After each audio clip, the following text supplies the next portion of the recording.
لله نحمده ونستعينه ونستغفره ونؤمن به ونتوكل عليه ونعوذ بالله من شرور أنفسنا ومن سيئات أعمالنا من يهده الله فلا مضل له ومن يضلل فلا هادي له ونشهد أن لا إله إلا الله وحده لا شريك له ونشهد أن سيدنا ومولانا وحبيبنا وحبيب ربنا محمدا عبده ورسوله أما بعد فأعوذ بالله من الشيطان الرجيم بسم الله الرحمن الرحيم إن الدين عند الله الإسلام صدق الله العلي العظيم وصدق رسوله النبي الأمي الكريم إن الله وملائكته يصلون على النبي يا أيها الذين آمنوا صلوا عليه وسلموا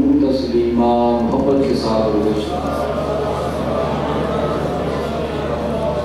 صلاة والسلام عليك يا سيدي يا رسول الله وعلى آلك وأصحابك يا سيدي يا حبيب الله صلاة والسلام عليك يا سيدي يا رسول الله وعلى آلك وأصحابك يا سيدي يا حبيب الله حضرات محترم برادران اسلام، اللہ تعالیٰ کا کروڑ مرتبہ شکریہ کہ جس کی توفیق سے ہم سب یہاں حاضر ہیں۔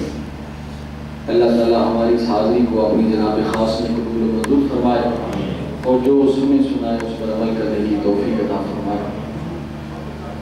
حضرات محترم، آج کا دن جمعہ المبارک کا پاکیزہ طاہر دن ہے، اور دوسرا یہ ہے کہ آج 23 مارچ ہے، اور اس حوالے سے ہمارے ملک پاکستان کی بڑی خوبصورت یادگار وابستہ ہے۔ یہی وہ تاریخی دن ہے کہ جس دن پاکستان کے وجود کو تسلیم کیا گیا اور مسلمانوں کو احساس پیدا ہوا کہ ہم نے ایک علیحدہ وطن کی ضرورت ہے، اور ایک قرارداد پاکستان کے نام سے منظور ہوئی، اور مسلمانوں کے وجود کو علیحدہ محسوس کیا گیا پوری عالمی قوتوں میں، اور اللہ رب العزت نے ہمیں خوبصورت عطا فرمایا جس کے لیے ہمارے اسلاف اکرام نے بڑی قربانیاں پیش کی۔ ہماری ماؤں بہنوں نے اپنی عزتوں کو پامال کروا لیا، ہمارے نوجوانوں نے اپنی گردنوں کو کٹوا لیا، لیکن یہ پاکستان ہم نے اسلام کے نام پر حاصل کر لیا، اور اللہ تعالیٰ نے یہ نعمت عظمیٰ ہمیں عطا فرمائی۔ ہم اللہ تعالیٰ کی بارگاہ میں یہ شکریہ ادا کرتے ہیں کہ یا رب العالمین تیری دی ہوئی نعمت کی ہم نے قدر تو نہیں کی، لیکن ہمیں توفیق عطا فرما کہ ہم تیری اس عطا کردہ نعمت کی قدر کر سکیں، اور جس مقصد کے لیے ہم نے یہ مملکت اسلامی حاصل کی تھی، تیرے دین کے لیے، نظام مصطفیٰ کے لیے، اس کو نافذ کرنے کے لیے یا اللہ ہمیں کوشش کرنے کی توفیق عطا فرما، اور ہمارے حکمران کو ہدایت عطا فرما۔ انشاءاللہ یہ میں گفتگو کروں گا۔ میں نے جو آج کا موضوع چنا ہے وہ یہ ہے کہ ان الدین عند اللہ الاسلام، کہ لوگوں اللہ تعالیٰ کا پسندیدہ دین وہ دین اسلام ہے۔ اللہ رب العزت نے حضرت انسان کو پیدا کیا تو یہ حضرت انسان کے لیے اللہ پاک نے ایک قانون بنایا، ایک مسودہ تیار کیا، جس کا نام اللہ رب العزت نے اسلام رکھا۔ کسی دین دنیا میں بڑے مذہب ہیں، بڑی مختلف طریقوں کے پجاری لوگ ہیں، کسی مذہب کا مطلب وہ نہیں جو اسلام کا۔ اسلام کا معنی ہی دین امن ہے، دین رحمت ہے، سلامتی ہے، اور اللہ رب العزت نے ہمارے لیے یہ دین پسند کیا۔ جب حجۃ الوداع کا موقع آیا تو اللہ رب العزت نے ارشاد فرمایا رضیت لکم الاسلام دینا، اے حبیب میں نے جو تیرے لیے دین پسند کیا ہے، خوش ہوا وہ دین اسلام ہے۔ 1,24,000 پیغمبر اسی دین کی ترویج کے لیے، اسی دین کو پھیلانے کے لیے اور اسی دین کی خدمت کے لیے اس دنیا میں تشریف لائے۔ اور اللہ رب العزت آپ کا بھی یہ فرمان ذیشان ہے کہ جو دین قبول ہوگا بندے سے وہ دین اسلام ہے۔ کوئی اور دین، کوئی عیسائیت، یہودیت، نصرانیت یہ قبول نہیں ہوگی، بلکہ دین اسلام۔ اور اللہ رب العزت نے جو ہے انسان کو پیدا کرنے کے بعد جو اسے مسودہ، جو اسے قانون، جو اسے طریقہ عطا فرمایا وہ اسلام ہے۔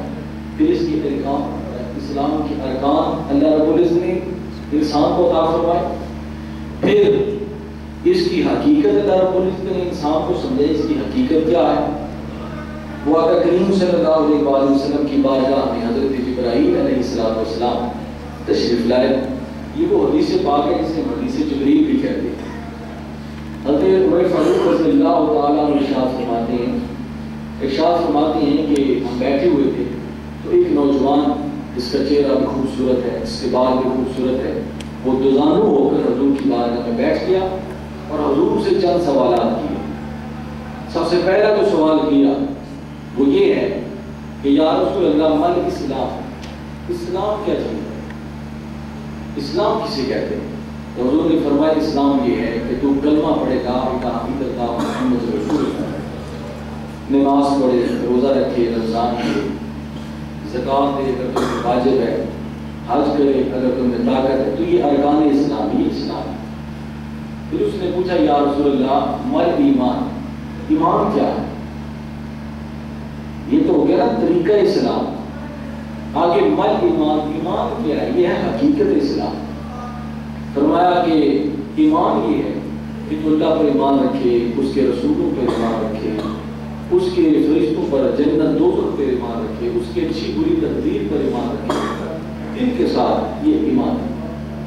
فرمایا یا رسول اللہ یہ مل احسان، نیکی کیا ہے؟ نیکی کیا ہے؟ نیکی جو ہے یہ اسلام کے حسن کا نام ہے۔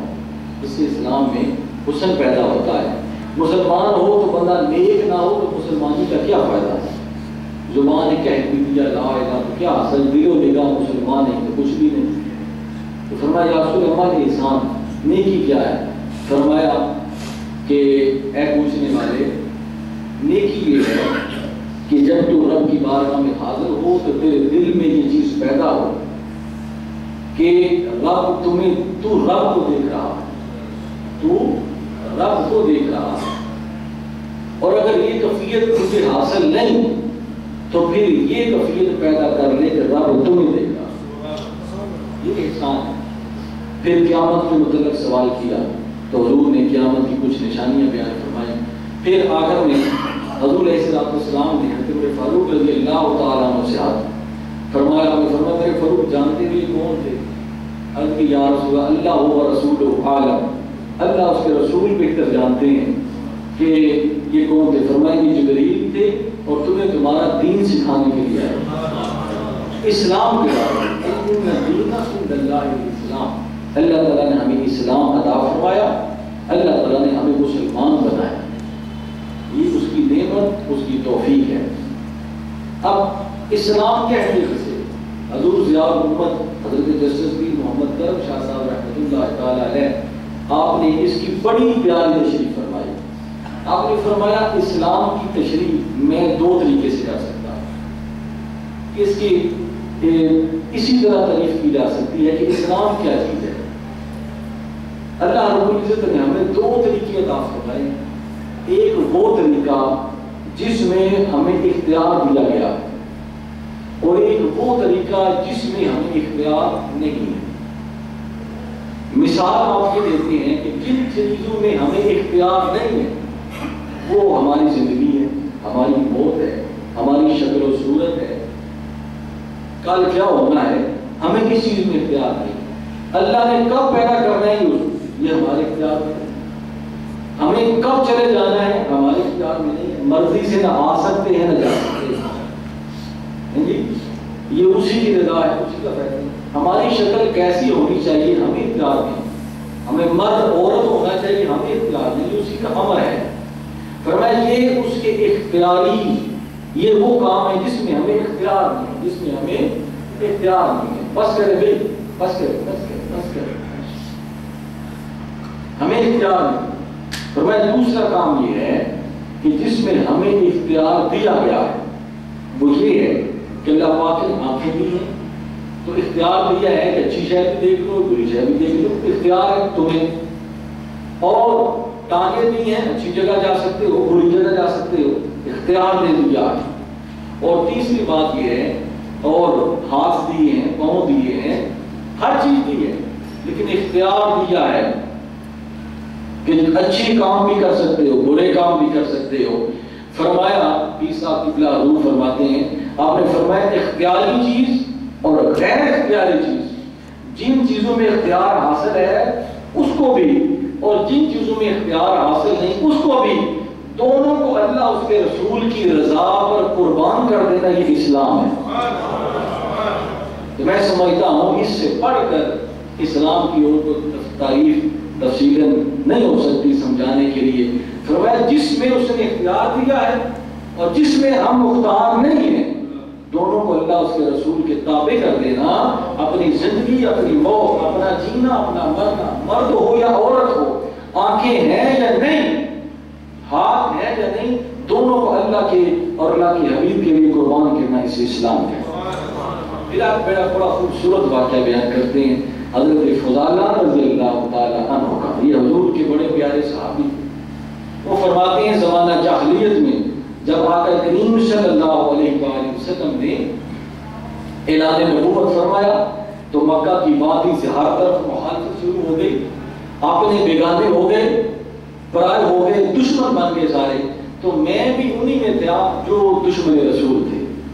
میرا ہر وقت یہ پروگرام رہتا کہ کسی نہ کسی وقت مجھے موقع ملے تو میں حضور علیہ السلام آپ کو نعوذ باللہ شہید کر دوں، نقصان پہنچا دوں، تاکہ یہ چراغ بجھ جائے اور روشنی ختم ہو جائے۔ جب چراغ نہ ہوگا تو روشنی بھی نہ رہے گی۔ حضرت فضالہ فرماتی ہیں کہ میں نے ایک پروگرام بنایا، میں نے دیکھا کہ حضور علیہ السلام اکیلے خانہ کعبہ کا طواف کر رہے تھے۔ میں گھر گیا، ذہن میں بھوجا وہ خنجر لے کر حضور کے جو ہے وہ میں خانہ کعبہ میں پہنچا، اور میں وہاں خانہ کعبہ میں حضور کے پیچھے پیچھے چلنا شروع ہو گیا کہ جیسے مجھے موقع ملے تو میں حضور علیہ السلام آپ کو نعوذ باللہ شہید کر دوں۔ خود بیان فرماتے ہیں، آپ نے فرمایا کہ جب میں حضور کے بالکل قریب ہو گیا تو حضور نے مڑ کر میری طرف دیکھا۔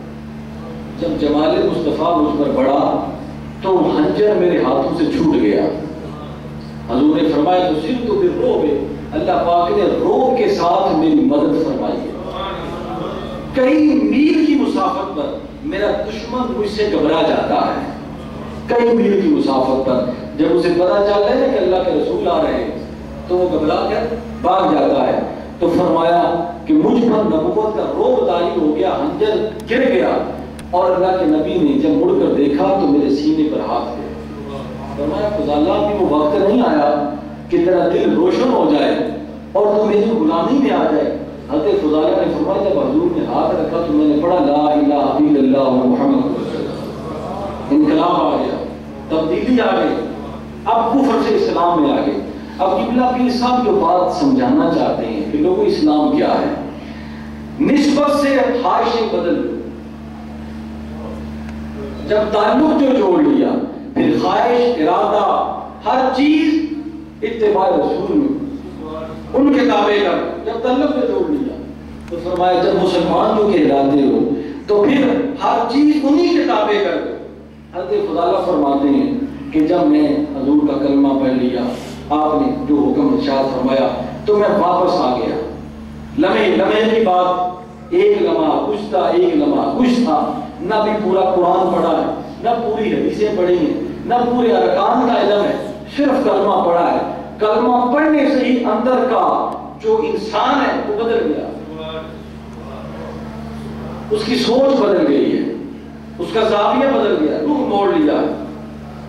تو فرماتے ہیں کہ جب واپس آئے تو زمانہ جاہلیت میں جو ہے وہ آپ کی بیوی کے ساتھ تعلقات، آپ اسی گلی سے گزرے، وہ بیوی باہر آئی تو حضرت فضالہ نگاہیں جھکا کر جا رہے تھے. بیوی نے پوچھا کہ فضالہ بات کیا ہے؟ نگاہیں اٹھا کر چلنے والا آج نگاہیں جھکا کر کیوں چل رہا ہے؟ یہ کیا تم نے بنا رکھا ہے؟ تو حضرت فضالہ صرف ایک جملہ آپ نے فرمایا. آپ نے فرمایا کہ میں نے محمد عربی کا کلمہ پڑھ لیا. فرمایا میں نے محمد عربی کا کلمہ پڑھ لیا ہے اور اس کلمے کی برکت سے اس جس کشتی کا میں نے کلمہ پڑھا ہے ان کے دین میں پہلا سبق شرم و حیا کا. پہلا سبق شرم و حیا کا ہے. یہ کہہ کر آگے گزر گئے.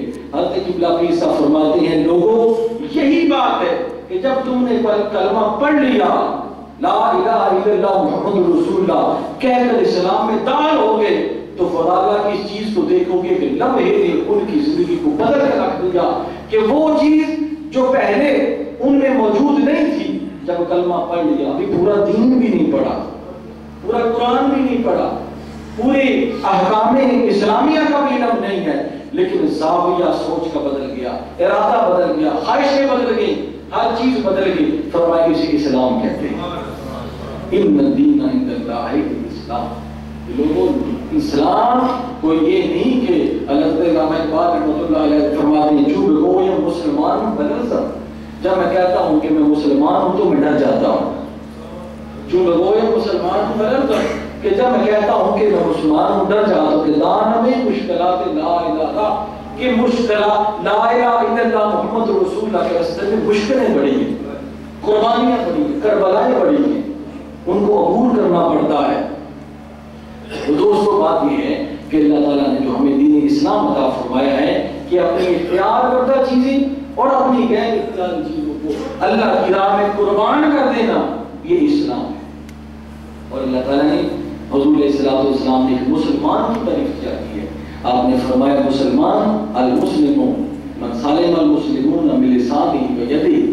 لوگ مسلمان وہ ہوتا ہے جس کے ہاتھ اور پاؤں سے دوسرے مسلمان محفوظ ہے.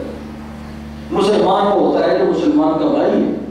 مسلمان وہ ہوتا ہے جو اپنے مسلمان کی تصدیق کرتا ہے. مسلمان وہ ہوتا ہے جو مسلمان کی سطر پوشی کرتا ہے. مسلمان وہ ہوتا ہے جو اپنے بھائی کی خبر گیری رکھتا ہے. مسلمان وہ ہوتا ہے جو اپنے ہمسائے اپنا شوربہ زیادہ پکاتا ہے تاکہ میرے ہمسائے کو اس میں شریک کیا جائے. مسلمان ہوتا ہے جو اندھیرے میں اپنے بھائی کی مدد کرتا ہے. کبھی اس زاویے سے آج کے معاشرے کو دیکھیں کہ ہم کہاں جا رہے ہیں. دین ہمارا اسلام ہے اور ہم مسلمان ہیں, اپنے نبی کا کلمہ پڑھتے ہیں لا الہ الا اللہ محمد رسول اللہ, اس کا فکر کرتے ہیں, لیکن ہم کدھر جا رہے ہیں؟ ہماری نگاہ, ہماری سوچ, ہمارا دل, ہمارا دماغ, اس کا زاویہ کدھر ہے؟ ہم کدھر بھٹک رہے ہیں؟ ہمارے جو ہے وہ اندر کی دنیا کہاں جا رہی ہے؟ وہ بھی تو لوگ تھے کہ جنہوں نے حضور کا کلمہ پڑھا تو زندگیاں ایک لمحے بعد اس طرح بدل گئیں کہ جیسے علماء فرماتے ہیں کہ صحابہ کرام جب حضور کا کلمہ پڑھ لیتے اور کوئی حضور کے دامن میں داخل ہو جاتا تو کیا بات تھی, اس وقت تو پورا قرآن بھی نازل نہیں ہوا. حضرت حدیث کبریٰ جب آپ نے جو ہے اسلام قبول کیا اس وقت تو قرآن پاک بھی نازل نہیں ہوا تھا. ایک آیت نازل ہوئی تھی, بلکہ وہ بھی نازل نہیں ہوئی جب آپ نے حضور پر اسلام آپ نے اعلان نبوت فرمایا کہ میں نبی ہوں تو قرآن پاک تو مکمل نازل نہیں ہوا تھا. نماز بھی ابھی نہ اس کا حکم بھی نہیں تھا, روزے کا حکم نہیں تھا. تو کیا بات تھی؟ فرمایا وہ یہ ہے کہ وہ حضور کی ذات کو سمجھ گئے تھے, حضور کی ذات کو پڑھ لیا تھا. تو صحابہ کرام کا یہی تو امتیاز تھا کہ جیسے ہی وہ پڑھتے لا الہ الا اللہ محمد رسول اللہ تو جو تقاضے سرکار فرماتے وہ اپنی ذات پر اتار دیتے, ان کی ذات میں اتر جاتی. وہ بھی لوگ تھے کہ اسلام کی حقیقت کو اس طرح پایا. یہاں محبت کے لیے میں بڑا آج کل کے تو حکمران اللہ معافی دے اپنے آپ کی ہوش نہیں, اپنے آپ کا پتہ نہیں. حضرت سیدنا صدیق اکبر رضی اللہ عنہ جب آپ خلیفہ بن گئے نا, ان سے پہلے اللہ کے نبی کا معاملہ دیکھیں. صحابہ فرماتے ہیں کہ اللہ کے نبی اپنی بکری کا دودھ خود دھوتے تھے, اپنے جوتے کو خود جو ہے وہ ٹانکے لگا لیتے. اگر کسی نے کہا ہے اس کا بھی کام کر لیتے تھے۔ اسلام یہ حضرت عمر فاروق رضی اللہ تعالیٰ عنہ ارشاد فرماتے ہیں، آپ فرماتے ہیں کہ جب سیدنا صدیق رضی اللہ تعالیٰ عنہ خلیفہ بن گئے تو مدینہ پاک میں نے دیکھا، حضرت عمر فاروق رضی اللہ تعالیٰ عنہ ارشاد فرماتے ہیں کہ بوڑھی مائی کا میں نے خیمہ دیکھا، میں نے پتہ کیا کہ وہ اکیلی رہتی تھی۔ یعنی جنہوں نے اسلام کی حقیقت کو پہچانا، اسلام کیا چیز ہے، اسلام ایک دین ہے، مذہب نہیں ہے، یہ ایک دین ہے اور آفاقیت ہے، اس میں ہر پہلو پر اسلام نے روشنی ڈالی ہے، ہر ایک کا حق مقرر کیا ہے۔ تو حضرت عمر فاروق فرماتے ہیں کہ میں نے مدینہ پاک میں ایک بڑی عورت کو دیکھا، میں نے دیکھا کہ اس کا جھونپڑا صاف ستھرا رہتا ہے، اس کا پانی بھرا رہتا ہے، وہ بڑی عورت نبینا ہے، اور میں نے پتہ کیا اس کا کوئی مائی باپ نہیں ہے، اس کو کوئی اولاد نہیں ہے، لیکن کھانا اسے ملتا ہے، گھر کی صفائی ہوتی ہے، ہر چیز ملتی ہے۔ تو میں نے اس بڑھیا سے ملاقات کی، میں نے کہا بڑھیا کیا بات ہے کہ تیرا گھر بھی صاف ہے، وہ پوچھنے والا بھی نہیں، پانی بھرا رہتا ہے تیری جھجر میں اور کھانا بھی تجھے ملتا ہے۔ اس نے کہا رات کو بندہ آتا ہے، میرے گھر کی صفائی کرتا ہے، میری خدمت کرتا ہے، مجھے کھانا کھلاتا ہے اور جو ہے وہ پانی بھر کر لاتا ہے۔ حضرت عمر فاروق رضی اللہ تعالیٰ عنہ آپ فرماتے ہیں کہ میں نے بڑا جو ہے وہ مجھے تلاش ہوئی، شوق پیدا ہوا کہ میں آج رات اس بندے کو دیکھوں گا کہ جو اس بڑھیا کی خدمت کرتا ہے، چلو اس بندے کی زیارت نصیب ہو جائے کہ مجھے پتا نہیں، تو وہ آ کر خدمت کر جاتا ہے، تو وہ کون سا خوش قسمت انسان ہے۔ حضرت عمر فاروق فرماتے ہیں کہ میں چھپ کر بیٹھ گیا، رات ہوئی، عشاء کی نماز کے بعد ایک ہستی ہے، چہرے پر نقاب ہے، آئے تو ہم نیکی کرتے ہیں نا، فوٹو کو جب تک فوٹو نہ کھنچوائیں تو ہمارے نیکی نہیں سمجھتے، جب ظاہر مند نہ ہو تو ہم اس کو نیکی نہیں، وہ لوگ چھپ چھپ کر نیکیاں کرتے تھے، کسی کو پتہ نہیں، صرف یار کو پتہ ہے، صرف اس کو پتہ ہے۔ تو فرمایا کہ سیدنا صدیق اکبر رضی اللہ تعالی حضرت عمر فاروق فرماتے ہیں وہ نقاب پوش آئے، پانی بھرا ان کا، پھر ان کو کھانا لائے تھے وہ کھلایا، گھر کی صفائی کی، ان کے جو معاملات ہیں ان کو پوچھے، اجازت طلب لے کر باہر تشریف لائے تو عمر فاروق فرماتے میں پیچھے ہو گیا، میں نے کہا نوجوان خوش قسمت انسان بتاؤ تو صحیح تم ہو جو اس بوڑھی مائی کو جس کو کوئی پوچھنے والا نہیں، مڑے چہرے سے نقاب اٹھایا تو وہ خلیفۃ المسلمین حضرت سیدنا صدیق حضرت عمر فاروق رضی اللہ تعالیٰ فرماتے ہیں اسی وقت مجھے علم ہو گیا، ان کی یہ خواہش رہتی تھی کہ میں کسی طرح کوئی نیکی آپ سے بڑھ جاؤں۔ فرماتے ہیں کہ عمر تو صدیق سے بڑھ نہیں سکتا، جس کو نبی آگے کر دے اس سے آگے کون بڑھ سکتا ہے؟ کسی میں ہمت ہے کہ جس کو نبی آگے کرے اس کو پیچھے کرے؟ کسی میں ہمت نہیں۔ تو فرمایا کہ میں نے اسی وقت سے کہا کہ کوئی میں آپ سے بڑھ نہیں سکتا، میں آپ سے بڑھ نہیں سکتا۔ اب سیدنا صدیق اکبر رضی اللہ عنہ کا وقت گزر گیا، جب آپ خلافت پر متمکن ہوئے، دوستوں دیکھیں ہم کہتے ہیں خلافت راشدہ ہونی چاہیے، خلافت راشدہ اس وقت ہوتی ہے جب کوئی خلیفہ بنے، وہ صدیقی رو، وہ فاروقی رو، عثمانی، وہ حیدری رو، تو پھر انقلاب آئے نا، کوئی کردار ایسا ہو تو پھر انقلاب آئے۔ حضرت عمر فاروق رضی اللہ تعالیٰ عنہ ارشاد فرماتے ہیں جب میں خلیفہ بنا تو میں نے نوٹ کر لیا کہ میں نے بھی اسی طرح اس بڑھیا کی خدمت کرنی ہے اور بڑھ کر کروں گا تاکہ میں آپ سے نمبر لے جاؤں۔ جی تو حضرت عمر فاروق رضی اللہ رات کو گئے، پہلا دن ہے، رات کو گئے، بوڑھی مائی بیٹھی ہوئی ہے، نبینا عورت بیٹھی ہوئی ہے، آپ نے ان کے گھر کی صفائی کی، پانی بھر کر لائے اور کھانا کھلانے لگے۔ پہلا لقمہ جو ہے وہ بوڑھی عورت کے منہ میں ڈالا تو بوڑھی عورت کی چیخیں نکل گئی۔ فرمایا تم کون ہو؟ صدیق اکبر کہاں ہے؟ ابو بکر کہاں ہے؟ اب حضرت عمر فاروق پریشان ہو گئے، فرمایا کہ اے بھیا کیا آپ کو کوئی کمی محسوس ہو رہی ہے؟ فرمایا ہاں مجھے بڑی کمی محسوس ہو رہی ہے۔ کیا بات ہے؟ فرمایا تم نے لقمہ میرے منہ میں ایسے ڈال دیا، وہ تو اپنے منہ میں چبا کر میرے منہ میں ڈال دیا۔ فرمایا وہ پہلے اپنے منہ میں ڈال دے اچھی طرح چبا کر، کیونکہ میرے دانت نہیں ہیں، تم نے ایسے ہی ڈال دیا۔ حضرت عمر فاروق فرماتے ہیں میری چیخیں نکل گئی، اے عمر تم مرتے دم تک صدیق کا مقابلہ نہیں۔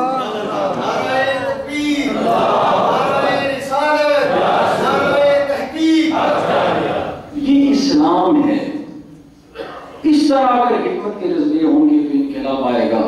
تو دوستو، میں نے جو آج کا موضوع بڑا طویل آگے نکل جائے گا، میں نے جو آج گفتگو کرنی وہ یہ کہ یہ ملک بھی ہم نے اسلام کے نام پر حاصل کیا ہے۔ آج کا دن جمعے کا دن بھی ہے، بابت کا دن ہے، اور 23 مارچ اس لیے اس حوالے سے اس دن ہمیں اپنے ملک پاکستان کے وجود کا احساس ہوا کہ ہمیں علیحدہ وطن چاہیے۔ میں نے ایک دوست بتا رہے تھے کہ ٹی وی پر ایک بوڑھی عورت آئی، اس نے کہا کہ جب پاکستان کی تحریک شروع ہوئی، پاکستان بنا، ہم نے قربانیاں دی، تو ہمارے نوجوان قربان ہو گئے۔ ہم ہندوستان سے جب پاکستان آئے تو ہمارے پاس ایک چھوٹی بچی تھی، ایک بچہ تھا، ہم کہ ان کو سنبھالیں، خود اپنا سنبھالیں، کیا کریں؟ وہ کہتی ہیں کہ میں جب ہندوستان سے آ رہی تھی، ہمیں ہمارے گلے کاٹے جا رہے تھے، ہمارے بہنوں کی عزتیں پامال ہو رہی تھی، تو ہم نے کیا کیا کہ ہم ان بچوں کو ایک کھلے میدان میں تھوڑی سی خوراک ان کے پاس رکھ کر اللہ کی آسرے پر رکھ کر واپس آ گئے۔ یہ حالات تھے، اور انہوں نے کہا کہ کئی نوجوانوں کو ہم نے ذبح ہوتے ہوئے دیکھا۔ پاکستان اس طرح بنے، یہ نعمت ہمیں اس طرح، لیکن ہم کیا کر رہے ہیں؟ ہم نے قوم کو ایک داؤ پر لگایا ہوا ہے، ایک جو ہے وہ ایک مذاق بنایا ہوا ہے۔ وہ بھی ہستیاں تو تھیں کہ ایک بوڑھی مائی کا بھی اس طرح خیال ہے۔ حضرت عمر فاروق رضی اللہ تعالیٰ ایک گاؤں میں چلے گئے، وہاں دیکھا کہ بوڑھی مائی، اس سے پتہ کیا کمزور سی مائی ہے۔ آپ نے فرمایا کہ تمہارا خلیفہ کیسا ہے؟ آپ نے فرمایا میں خلیفے سے مجھے بڑا شکوہ ہے، میرے کئی مسائل ہیں گھر کے، کئی معاملات ہیں، تو اسے خبر ہی نہیں۔ تو آپ نے فرمایا آپ نے خلیفہ کو جا کر بتانا تھا۔ فرمایا اگر میں نہیں بتانا تھا تو اسے خلافت کا کیا؟ وہ کیوں نہیں میرے آگے متعلق پوچھتا کہ میرا کیا حال ہے؟ آپ نے اسی وقت گورنر کو خط لکھا، فرمایا گھر گھر جا کر لوگوں کے مسئلے خود حل کیا۔ ایسے تو یہاں کیا ہے کہ ہم نے ملک پاکستان جو حاصل کیا ہے، جو عظیم قربانیاں دے کر حضرت قائد اعظم رحمۃ اللہ تعالی علیہ اور مصور پاکستان حضرت علامہ اقبال رحمۃ اللہ تعالی علیہ، انہوں نے اپنا تن من قربان کر کے ہمیں یہ وطن حاصل کر کے دیا، اور یہ عظیم نعمت ہمیں اللہ پاک نے عطا فرمائی۔ ضرورت اس صبر کی ہے کہ ہم بھی، آپ بھی، ہمارے حکمران بھی سارے مل کر اللہ کے حضور اپنے گناہوں کی معافی مانگیں، استغفار کریں کہ یا رب العالمین ہم نے تیری دی ہوئی نعمت کی قدر نہیں کی، ہم معافی مانگتے ہیں، ہم اپنے گناہوں کی معافی مانگتے ہیں، یا رب العالمین ہمیں اس نعمت عظمیٰ کی خدمت کرنے کی توفیق عطا فرما، تب تبدیلی آئے گی۔ لیکن اگر آپ اسی روح میں چلتے جائیں گے، اسی مذاق میں چلتے جائیں گے تو کوئی تبدیلی نہیں آئے گی۔ تبدیلی اسی وقت آئے گی۔ حضرت قائد اعظم رحمۃ اللہ تعالی علیہ وہ تو چلے گئے، پاکستان بنا تو 1 سال کے بعد ہی وہ تشریف لے گئے، لیکن پھر کیا ہوا؟ میں تو کہتا ہوں کہ وہ اپنے ٹائم پر چلے گئے، اگر وہ نہ چاہتے کوئی 10 سال رہ گئے تو یہ قوم ان کی بھی بے قدری کرتی، ان کی بھی بے قدری کرتی۔ لیکن اللہ تعالیٰ اپنے بندوں کی لاج رکھتے ہیں۔ لیکن یہ مملکت اسلامیہ ظاہر ہے، اسلام جو ہے یہ جتنا پستا ہے یہ اتنا ہی سرسبز و شاداب ہوتا ہے، لیکن اصل بات یہ ہے کہ قوم کو محنت کرنی ہوگی، ہمیں اپنے مزاج کو، اپنی سوچ کو بدلنا ہوگا۔ یہ ملک پاکستان ہم نے اسلام کے نام پر حاصل کیا، نظام مصطفیٰ کو جو ہے وہ اسلام قائم کرنے کے لیے حاصل کیا۔ ہم اللہ سے دعا کرتے ہیں یا رب العالمین من حیث القوم ہم نے تیری دی ہوئی نعمت کی قدر نہیں کی، ہم اپنے گناہوں کی معافی مانگتے ہیں، آپ اپنی غلطیوں کو معافی مانگتے ہیں، ہمیں پھر وہی کوئی فاروقی روح عطا فرما، ہمیں پھر وہی کوئی اچھے کردار والا انسان عطا فرما جو اس قوم کی بے حالی کو،